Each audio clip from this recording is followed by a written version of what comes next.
शुरू से ही हिंदुओं से नफरत करता रहा है। जब भी सत्ता से बेदखल हुए तो या तो हिंदू बनने का ढोंग रचा या हिंदुओं को तोड़ने का प्रयास किया। सबूत नंबर 1, 7 फरवरी 1916 जवाहरलाल नेहरू और कमला नेहरू की शादी में नेहरू ने 3 कार्ड छपवाए। तीनों कार्ड अंग्रेजी के अलावा सिर्फ अरबी लिपि और फारसी भाषा में छपे थे। तीनों ही कार्ड में किसी भी हिंदू देवी देवता का नाम नहीं लिखा गया था, न ही उन कार्ड पर हिंदू धर्म से जुड़ा कोई श्लोक लिखा था। हिंदू संस्कृति या फिर संस्कृत भाषा का कार्ड में कोई नामो निशान तक नहीं था।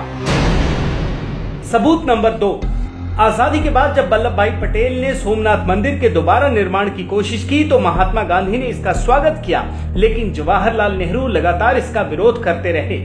यहाँ तक कि जब तत्कालीन राष्ट्रपति राजेंद्र प्रसाद वहां गए तो उन्होंने बकायदा उन्हें जाने से मना किया और विरोध भी दर्ज कराया। सबूत नंबर 3, बनारस हिंदू विश्वविद्यालय में हिंदू शब्द रखने पर जवाहरलाल नेहरू को घोर आपत्ति थी। उन्होंने इस शब्द को हटाने के लिए कहा था। पंडित मदन मोहन मालवीय पर भी दबाव डाला था। हालांकि उन्होंने अलीगढ़ मुस्लिम यूनिवर्सिटी में मुस्लिम शब्द रखने पर कभी आपत्ति नहीं जताई।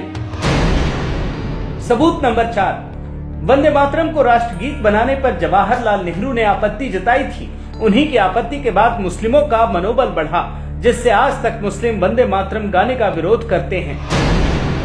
सबूत नंबर 5, 7 नवंबर 1966 दिल्ली में हजारों नागा साधु इकट्ठा होकर ये मांग कर रहे थे कि गाय की हत्या बंद होनी चाहिए।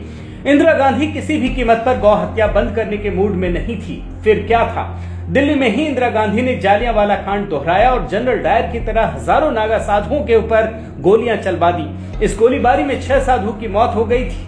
यही नहीं, उस समय गौ भक्त माने जाने वाले गुलजारी लाल नंदा को इंदिरा ने गृह मंत्री पद से हटा दिया। इस घटना के बाद इंदिरा गांधी कई राज्यों में चुनाव हार गई थी। सबूत नंबर 6, 26 फरवरी 1968 हिंदू साधुओं पर गोली चलाने से चुनाव हार चुकी इंदिरा गांधी ने राजीव गांधी की शादी में हिंदी में कार्ड तो छपवाया, लेकिन कार्ड में कहीं भी हिंदू देवी देवता के नाम से परहेज किया। इसमें भगवान गणेश का भी नाम नहीं था। सबूत नंबर 7, नेहरू गांधी परिवार ने कभी कोई हिंदू त्योहार पारंपरिक रूप में नहीं मनाया। जिस प्रकार रमजान में यह परिवार हर साल इफ्तार पार्टी का आयोजन करता है, वैसा आयोजन आज तक कभी नवरात्रि में उनके घर पर नहीं हुआ। कभी कन्याओं को भोजन नहीं कराया गया, कभी किसी ने दीपावली में दिए जलाते नहीं देखा। सबूत नंबर 8, राहुल गांधी की उम्र 48 साल जबकि प्रियंका गांधी की 46 साल।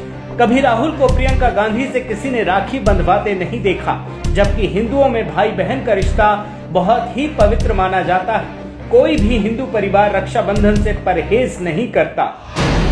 सबूत नंबर 9, राहुल गांधी सिर्फ मोदी को हराने के लिए हिंदू बने हैं, वरना पूरे नेहरू परिवार का कभी भी हिंदू धर्म से नाता नहीं रहा है। यहाँ तक कि हिंदू पर्व त्योहारों में बधाई देना भी अपमान माना जाता है। उदाहरण के लिए इस साल पहली बार कांग्रेस दफ्तर में होली बनाई गई। इससे पहले अघोषित बैन था।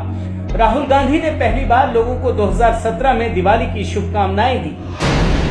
सबूत नंबर 10, नेहरू गांधी परिवार कभी भी राम मंदिर निर्माण का समर्थन नहीं करता, बल्कि राम मंदिर के निर्माण को लेकर सुप्रीम कोर्ट में होने वाली सुनवाई में भी कांग्रेसियों ने रोड़ा अटकाने का काम किया है। कांग्रेसी नेता कपिल सिब्बल ने सुप्रीम कोर्ट में कहा था कि राम मंदिर की सुनवाई जुलाई 2019 तक टाल दी जाए ताकि लोकसभा चुनाव हो सके, ताकि कांग्रेस हिंदुओं को बरगला कर सत्ता में आ जाए और राम मंदिर के निर्माण पर हमेशा के लिए रोक लग जाए।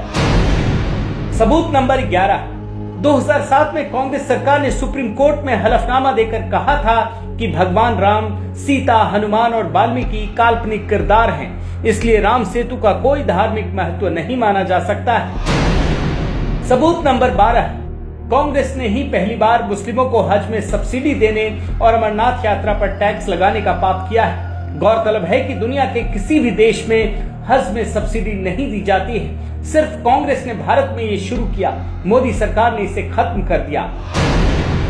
सबूत नंबर 13, कांग्रेस ने ही सबसे पहले दुनिया भर में हिंदुओं को बदनाम करने के लिए हिंदू आतंकवाद नाम का शब्द गढ़ा। एक ऐसा शब्द ताकि मुस्लिम आतंकवाद की तरफ से दुनिया का ध्यान भटकाकर हिंदुओं को आतंकवादी सिद्ध किया जा सके।